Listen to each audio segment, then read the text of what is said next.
So Dylan, when 13 Reasons Why first came on, it was originally intended to just be this sort of one-off thing, and then you guys were so insanely successful with audiences that they decided to bring you back for a second season.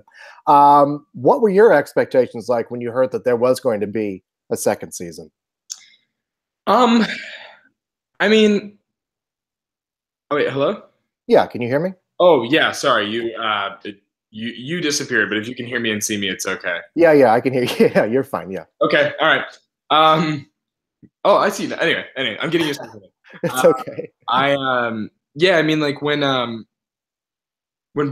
knew there was gonna be another season, I don't know. I'd always known that Brian Yorkie, the showrunner, had pictured potential for there to be um more seasons and more story to tell. So I kind of just trusted that, and I was ready to just kind of go along for the ride and see what they had in store. I mean, I knew that, like, I mean, I know it seemed like it was meant to be a one off, but I think there was always potential for more, and that was always at the back of Brian's mind. And I think that was pretty apparent with how he left some sort of story details open at the end of season one. So I wasn't that surprised. I was more so just curious to see where it was going to go, and just excited to see what was going to happen. So. Um, yeah. Well, I mean, since you guys aren't working from the book, the plot of the book anymore, were you anxious, nervous, excited by what the new storytelling possibilities were going to be? Um, I was probably all of those things. But I mean, in many ways, also like it was kind of I was excited to not have to have the book to follow anymore. I mean, the book is great. I think it was an amazing structure for the first season, but I was excited to see what kind of show, like what kind of for the show to find its own legs and figure out what kind of show it was without a book as a backbone. And that's even why I'm also even more excited for season three now that there's a third, because I'm just I'm sort of especially without the kind of backbone of Hannah there anymore. Now, show is this, and how does it move forward? And that's kind of what's going. Mhm. We'll talk about some of the changes that happened to Clay in season two. Well, I mean, I think in season two where it picks up, we see Clay, I think, really trying to move on from the events of season one and move on from Hannah, and trying to just have any bit of normalcy in his life that he can. And he learns pretty quickly that that's not very possible. When he starts having these visions of Hannah, who ends up kind of living with him in his psyche all season long. And in season two, I think we see Clay hit his lowest of lows. I mean, when he's standing outside of Bryce's house with holding a gun to his head, or potentially planning to murder Bryce.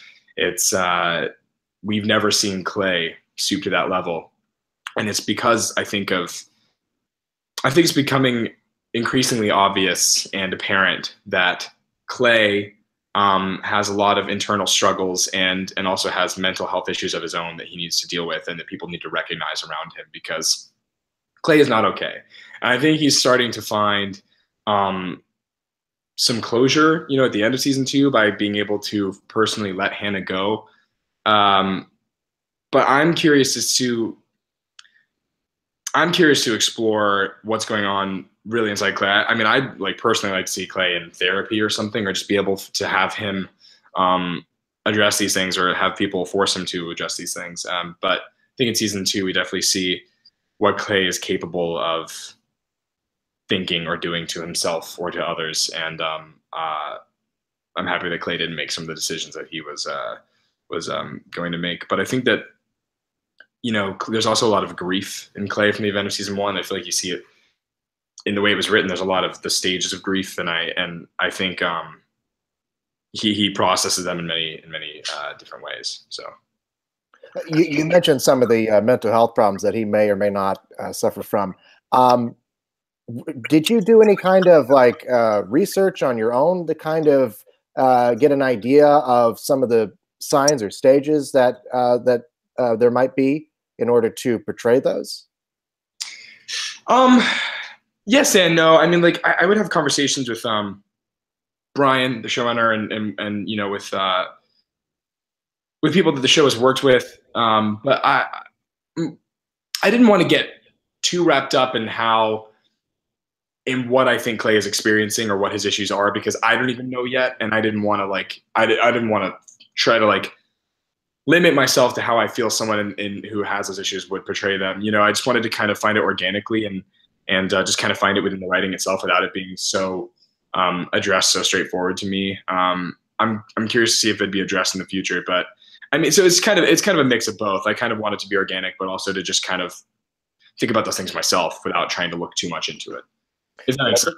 Yeah, no, it's a tough thing because I mean, on the one hand, it's sort of speculating of what might be. You know, yeah. There hasn't been anything defined, obviously. Exactly. It's all about my dog chasing my cat. It's all about, yeah, it's all about what, you know, what it could be. And it's like, I don't even know yet. It's more about what I think and what I think what the viewers think, and kind of what that can become in the future. I'm really interested to know, and to have further discussions like that with you know, the writers and whatnot. Considering all the dark places that Clay goes to, how do you as an actor prepare yourself or put yourself into those kinds of situations so that you can give an authentic performance? Oh man, I mean, I'm the kind of person that when I read that such a difficult, whenever a really difficult scene is coming up, I dwell on it and I think about it all the time. And I'm like, 3 days until that scene, 2 days until that scene, 1 day, you know, I really kind of, there's a lot of things on the show that intimidate me. And there's been so many instances in the show that have intimidated me, but I just try not to get too wrapped up in it. And I just try to just trust others around me and trust that they wouldn't move on unless they have what they need, and just to collaborate with the creators, directors, other actors. And I try not to get too wrapped up in it because I think I'd start to drive myself crazy, and just trust the process, and leave it at work and be able to go home and just, because this is such a grueling show, creating it, you know, watching it, being a part of it. It's just like to be up. We film it away from home for, at least for me, for 6 months at a time. And if I weren't able to kind of leave it at work and if I were to dwell on it, I think it'd be like a really miserable experience. And so I just got to try to leave it and trust the process and trust it at work and not think too much about it beforehand, which I tend to do, but I try to let go of that. Yeah. You know, because there's a lot of things on the show that are so challenging, which I think is intentional from Brian. I think he definitely wants to challenge me and all of us in ways we've never had to be challenged before. And it's exciting, but scary all at the same time. You work a lot with Katherine Langford this season as a sort of apparition haunting you. It's a very different dynamic, sort of, from what you had first season. Talk about working with her as a scene partner. What was that like? Well, I mean, she's amazing and so giving, and it's really easy to collaborate with her, which is collaborating is the key word, because at least in the storyline in season 2, it was a really, really difficult plot line to navigate, you know, with these kind of visions of Hannah acting with a person who's not really there, who really is just part of this own person's psyche. And that it's like, how do you do that without leaning too far in a direction that it shouldn't go? Like, how do you make it without her seem like such a like a supernatural figure, or without it being too melodramatic, or without it being, you know, it's like you want it to still feel like Clay interacting with Hannah. And that was the whole goal. And it makes it easy with her because we have that history and that past. We're able to do that together. But I mean, she's just so receptive to direction, just like, you know, and everything, just like I hope that I am. And just kind of finding it together with Brian. And also Michael Morris, who's one of the directors, ended up doing most of all those scenes, most of the scenes with Hannah and I. We did them all kind of in the space of 1 day. Like, there'd be a scene in episode 2 where Hannah and I are talking in the bedroom, and then a scene in episode 10, and it was shot in the same day. So we can kind of not get too distracted by everything else and be able to play this story together in a very linear fashion. But yeah, I mean, I think it was really difficult for both of us, especially her. It's like, how do you play a character who is just really someone else? Yeah, you know, and she made it easy. I mean, everyone on the show is so great, and especially her. So, yeah. You mentioned the fact, I mean, he has to let go of her in order to move on. So I guess that means, in a sense, we're saying goodbye to her as well. So what was that like, to to know that this is going to be the end of that collaboration? I mean, it's sad. I mean, it'll be weird to do more of the show without her, because the show started with Hannah, obviously, and I think that will always exist within the show. But I don't know. It was weird. I found out kind of early in season 2 that it seemed like it was going in that direction, that once Clay says goodbye, it's goodbye to her.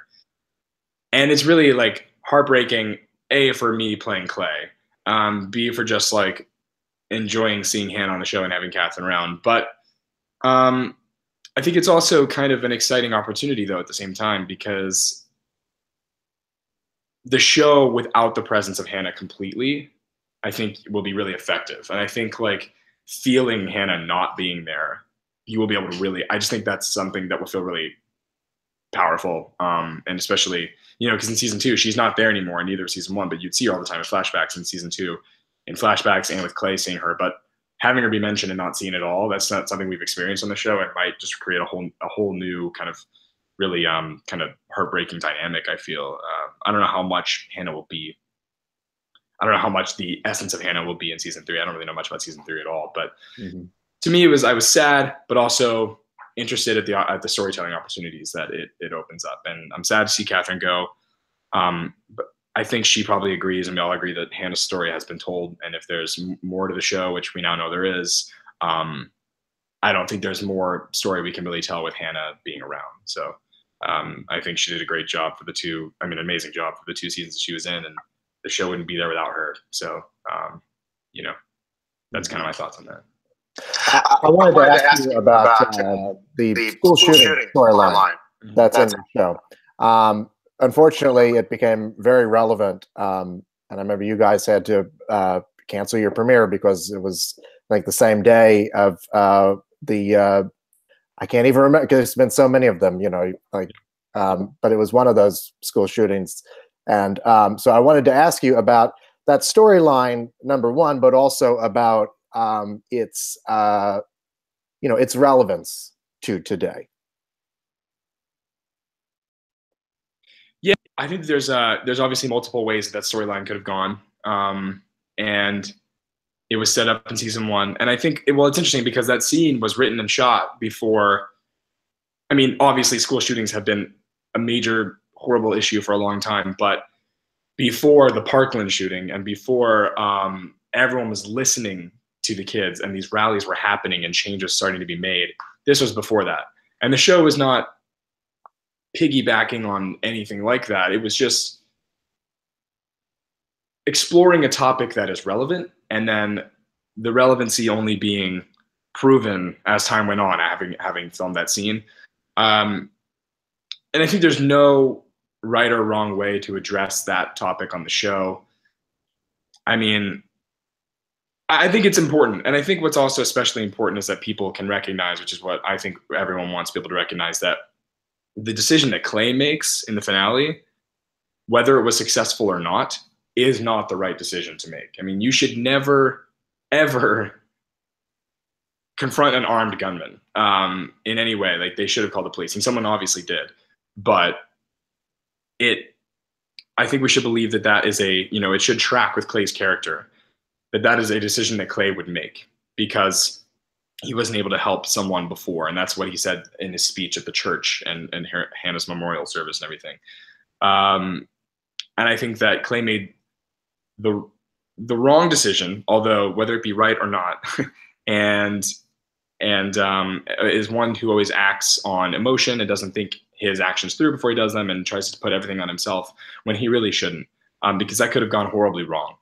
And I'm sure that will be kind of addressed in another season. But for me, it was like, I just hope people can recognize when I knew it'd be a tricky scene to navigate, but also Devin Druid in the scene is amazing and horrifying, and really it just helped me. I mean, it kind of evoked like the stuttering of the words, the backing up, the crying. It really was all just very organic because Devin was just bringing it. And that's what made it a lot easier for me, because that scene could go really wrong. It could be really unbelievable. It could go in a really kind of, I mean, I don't know what people think of it, but it could have gone in a way more melodramatic direction. I think like just, it was tricky to keep it grounded, keep it real, and keep it feel like this is something that could actually, that Clay would actually do.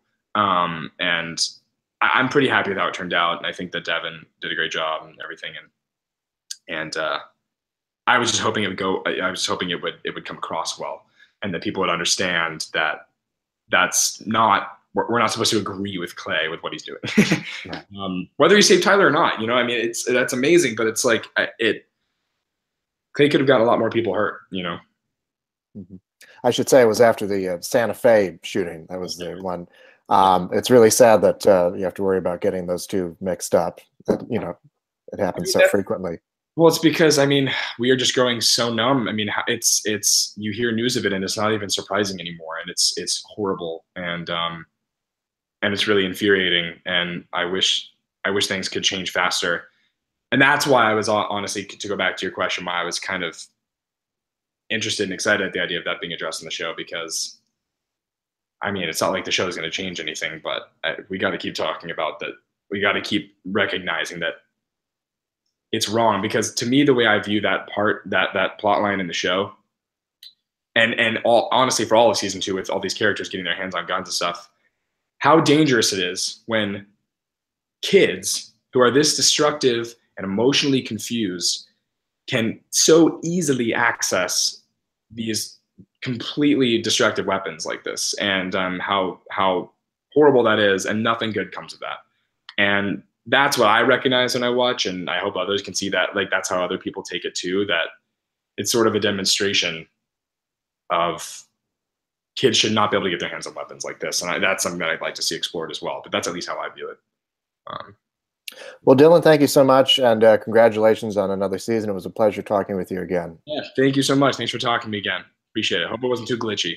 No, you were fine. I said the same thing. Yeah, I'll talk to you later. All right, talk to you later. Have a good one.